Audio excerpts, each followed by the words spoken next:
What's up, subscribers? Sunjutsu here, and today I have a guest with us that is going to talk about the vampire counts and his feelings on them. I have Arch Warhammer. How you doing, Arch? I'm doing fine, thank you for having me. No problem. Now, I wanted to go ahead and jump on just a worry that I have about the vampire counts, getting your information on them, and seeing lore-wise what is good about them that CA has done and what isn't so good about them that they have done. So first, let's go ahead and ask you a very broad question. So far, what they've shown of the vampire accounts, the roster, what do you think? What are your thoughts on them? The roster itself looks pretty good. My worries about the vampire count is less to do with their units and more to do with their playstyle. They've covered most of the units. I'm a little surprised, sorry. It's okay. About the complete lack of ranged units. They don't have any banshees. They do have a banshee hero, but not banshee as a unit, which have access to a fairly basic ranged attack. Essentially, they yell really loudly at the enemy.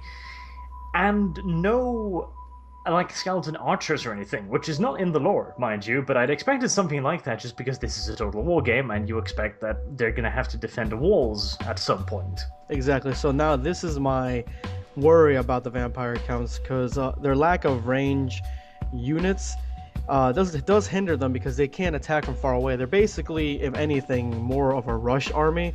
But then here comes my other worry, and I'll go ahead and see you get your thoughts on it too.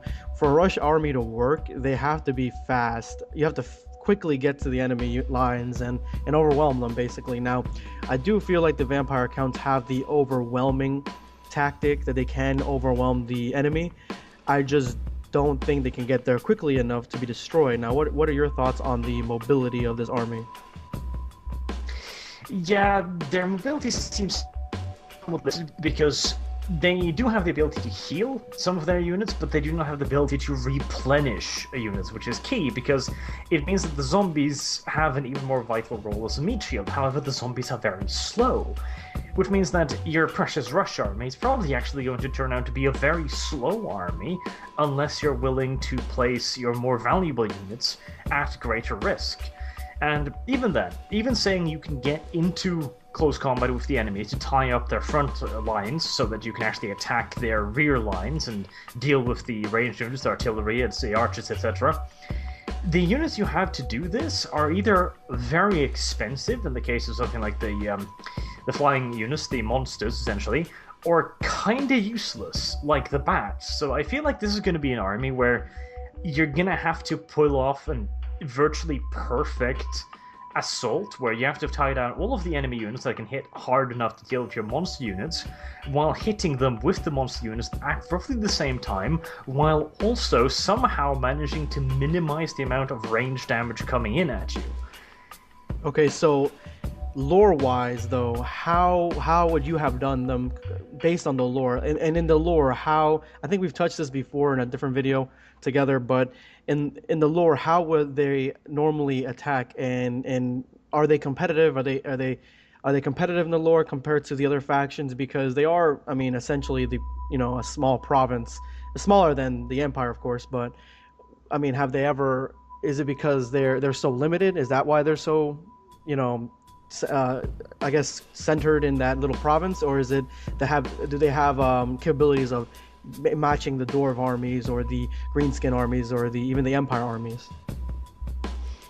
Well, they are competitive on the tabletop because in the tabletop you have completely different rules. In tabletop, expendable units are actually expendable, You can throw them away and it doesn't matter. Your only objective is winning the current battle. In a total war game, if you use, like for example in the Siege of Altdorf non-scripted battle, he had 4 units of bats. That is 4 slots in your army that is used for units that did virtually nothing. I think they maybe interrupted the defenders firing for like 2 minutes. I 100% agree with you. When I was watching it, during my review of the battle, I saw the 4 bats and I was literally thinking in my head, okay, I would have chosen maybe 2 bats at most. If they don't really do much, they even said in the video they aren't really there they're more of a distraction. So I only need 2 distractions really, and then that would have been 2 more Graveguard or 2 more zombie units, something, you know? Exactly, and I don't think there is such a thing as an expendable unit in a Total War game, because if you throw these away, now you have an army like campaign. You've just really an army now. It's just if these were free units, as I kind Arch, of real suggested quick, this game. I'm losing you a little bit. I'm losing your voice. Are you there? Yeah, I'm here. Can you hear me? Yeah, now I can hear you. Okay, can you repeat what you just said? I'm sorry. Yeah, like, I don't think there is such a thing as an expendable unit in Total War, because if you use them, you've lost 2 units in an army of 20. Which is not good, obviously. No, especially, I mean, unless you have you can activate large armies, then maybe those 2 units, yeah, you can get rid of them. But as far as competitive play online or even just on the battlefield, I mean, unless you have reinforcements coming up, you're not really going to have that huge army where you can just throw away units. And I feel like from what we've seen of the vampire counts, they can't afford to throw away anything unless they're the zombie units that are holding them down. Going into the necromancy that we saw from the legendary lord, what are your thoughts on the necromancy? What you saw, what the capabilities are, and what they've stated so far? Again, I think that Code Assembly have kind of missed the mark of vampire counts, because you have a lot of the problem comes down to the shared pools of the Winds of Magic, where it limits the vampire count player in a way it doesn't the others, because the vampire count army is all about outlasting the enemy, raising the dead, and reinforcing your armies with buffs. In this case, you can only kind of heal the units that are already on the battlefield, as far as we've seen. We've seen no hint about being able to resurrect units within a unit, so saying go from 120 skeletons to 140, for example. And with only 1 necromancer, I think that's going to be very hard to keep rolling. Exactly. I actually just thought about that they should have the capabilities of healing the units. The ones that die come back up, maybe out of the ground, a little cinematic type thing, and then, yeah, because right now all we're seeing is that they're adding extra units to the army. So I'm wondering if those extra units you can take direct control of, or those are just units that are auto control, that they just attack whoever's nearest. Because if you have a full army setup and you summon, and none of your units have died completely, and then you summon another unit, I wonder if your army, if you're full, if it'll add another slot, another tier, I guess, to your slot on the on the bottom, or is it something that doesn't really add to it because you're not controlling them directly? What are your thoughts on that? I would hope they would be controllable, because otherwise they're kind of a dead weight unit, as the AI in Total War games have never been amazing, and this is going to be a very vital part of the vampire count. That's why I'm so sad it's only this. Like, you can raise a unit of zombies. Okay, that's cool, but it's 1 or 2 units of zombies. Okay, that doesn't really help much. Your units are already going to be weaker because your vampire counts. They're not going to beat out state troops, and you can't replenish your ranks. You can only add in a couple of these units, which we haven't seen exactly how they would work in a full stack. Like, we've seen them in 20 unit battles, where they just simply, they add in more slots, because they can go up to 40. How about in a 40 unit battle? Can you even summon them then, or is there a cap? Exactly, that's kind of what I was thinking, that maybe they are unsummonable unless they are not controlled by you. The AI controls the zombies, they just attack whoever's nearest. Because they kept saying this thing about summoning the zombies behind enemy lines as a viable tactic. We didn't get to see any of that I didn't in any of the gameplay that we got from the YouTubers or the or Creative Assembly. But is that something that they do? The vampire counts, they summon units behind the enemy line to catch them kind of off guard for hammer and anvil? Oh, certainly, and this is another one of the cases where CA has kind of missed the mark. Like, they heard the basics, the vampire counts can summon zombies, and they figured, so they summon entire units. No, they summon small groups of zombies. That's why they have so good range on the summoning. If your unit of skeletons is in combat with a unit of state troops, you would summon a unit of 10-20 zombies on their flanks, on their rear, and that would give you a benefit, because now the enemy would be attacked in the rear, etc. They're more of a nuisance unit, rather than just I summon an entire unit and now I do things with that.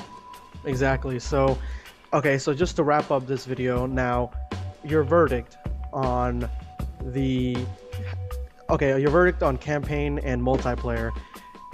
Do you see the vampire accounts being competitive with the roster that they have, the capabilities that they have, and their location on the campaign map and online play? Do you see them being competitive as opposed to the other factions that we've seen? I mean, we haven't gotten much of the Chaos Warriors yet, but I'm assuming that they are going to be more of a tanky type of faction online, at least. I'm assuming, I don't know, more expensive units and all that, but from what you've seen in campaign and online, what are your thoughts on their competitiveness, if they can even hang with the rest of them? Considering that at the moment they seem to play almost entirely like an Empire faction, with a couple of somewhat cute gimmicks, like the whole summoning the zombies, but with no ranged units whatsoever, and no hint of being able to replenish their units, I doubt they can stand up to an enemy that simply, in multiplayer player, for example, okay, find yourself a hill, camp in the corner, you can't be outflanked, and your enemy is going to have to grind you down from the front while taking continuous attrition casualties. I find it hard to imagine they're going to be overly competitive. I agree. I'm in the same camp right now, though I've talked to other YouTubers. Some of them, they've been telling me, you just gotta wait to see a little bit more action, gotta wait, or other people, even my viewers, they've said, or some of them agree, like, yeah, they don't seem like they're gonna be easy to use, especially without any range. And in my thoughts, I think that when it comes to the campaign, they are going to be one of the harder factions to use, just because unless you can catch some of these other factions unaware, do some Sun Tzu type of their army goes one way, you come around and take out their settlement and all that, I don't really see them being able to go toe to toe with any of the armies, especially the Empire armies, without any ranged units. Greenskins, I don't think, from what I've seen, I don't think that, because the greenskins seem like almost like a better version, because they have the giant monsters and all that, but they still have ranged units, and I definitely don't think that the dwarves, they're going to be able to go against the dwarves. And that's why I think online people are we're gonna start seeing videos and reviews of this faction being almost lackluster. Like, it's not very, you're basically not going to be competitive if you kind of get this faction, but I could be wrong. Of course, we have to wait until we can actually get our hands on the game to see, because all we're doing now is theory crafting, but from the information we have at hand, I think this is the conclusion that at least I have come to. Okay. Well, thank you so much for being with us. Do you have any other words to say about this faction before I close you out? I think Creative Assembly has done a good job with the roster. I think they've done a good job with the visuals. I just don't think they play like an Empire counts. Alright, there you have it, guys. This is Sunjutsu. This is Arch Warhammer. Go ahead and check out his channel. There's a link in the description below to his channel. And the question of the day is, what do you guys think of this faction? Do you guys think this faction is very competitive? Do you guys think that you'll be choosing this faction online? And if you do, will it get you far in any sort of tournament or anything without any range units or anything like that? Or if you have any, from what you've seen, if you have any strategies you guys want to employ, let me know in the comment section below something that is new that you can use to go ahead and be competitive with the other factions. Thanks again so much for watching, guys. Let's even get over 50 likes for Arch Warhammer here, showing us his thoughts and giving us another perspective to this faction. And as always, guys, if you like what you see here and you'd like to see more, go ahead and hit that subscribe button to see more. Become a subscriber today, and don't forget to check out my buddy Arch Warhammers Channel too. It's gonna be Sunjutsu and Arch signing off. Thank you for having me. No problem. Now, I wanted to go ahead and jump on just a worry that I have about the vampire accounts, getting your information on them and seeing lore-wise what is good about them that CA has done and what isn't so good about them that they have done. So first, let's go ahead and ask you a very broad question. So far, what they've shown of the vampire accounts, the roster, what do you think? What are your thoughts on them? The roster itself looks pretty good. My worries about the vampire count is less to do with their units and more to do with their play style. They've covered most of the units. I'm a little